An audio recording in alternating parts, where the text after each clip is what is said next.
జమ్మూ కాశ్మీర్ పహల్గామ్లో ఇటీవల జరిగిన దారుణమైన ఉగ్రదాడికి భారత సైన్యం ధీటుగా జవాబిస్తుంది. ఐరాస నిషేధించిన ఉగ్ర స్థావరాలపైన భారత సైన్యం దాడులు చేపడుతుంది. ఆపరేషన్ సింధూర్ పేరుతో పాకిస్తాన్లోని ఉగ్ర స్థావరాలపైన ఆర్మీ, ఎయిర్ ఫోర్స్, నేవీ సంయుక్తంగా మెరుపు దాడులు చేపడుతుంది. జమ్మూ కాశ్మీర్ పహల్గామ్లో ఇటీవల జరిగిన దారుణమైన ఉగ్రదాడికి భారత సైన్యం ధీటుగా జవాబిస్తుంది. ఐరాస నిషేధించినటువంటి ఉగ్ర స్థావరాలపైన భారత సైన్యం దాడులు చేపడుతుంది.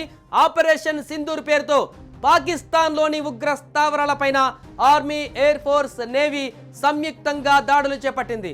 పాక్ ఆక్రమిత కాశ్మీర్తో పాటు పాకిస్తాన్లోని ఉగ్ర స్థావరాలపైన ధ్వంసం చేసేటువంటి దాడులను చేసింది. బహవాల్పూర్, కోట్లీ, ముజఫరాబాద్ పైన క్షిపణి దాడులు జరిగాయి. ఈ దాడుల్లో 30 మంది ఉగ్రవాదులు మృతి చెందినట్టుగా తెలుస్తుంది. 2019లో బాల్కోట్లో దాడి తర్వాత అతిపెద్ద సైనిక చర్య అని తెలుస్తుంది. ఉదయం 11 గంటలకు సిసిఎస్ అత్యవసర సమావేశం నిర్వహించనున్నారు. సిసిఎస్ భేటీ అనంతరం కేంద్ర కేబినెట్ సమావేశం కానున్నట్లు తెలుస్తుంది. భారత్ మెరుపు దాడుల నేపథ్యంలో పాకిస్తాన్ సైన్యం ఎల్ఓసి వెంట గ్రామాలపైన విచక్షణ రహితంగా కాల్పులు జరుపుతోంది. పాక్ సైన్యం కాల్పులలో 3 పౌరులు మృతి చెందినట్టుగా సమాచారం తెలుస్తుంది. గాయపడ్డ వారిని చికిత్స నిమిత్తం ఆసుపత్రికి తరలించారు.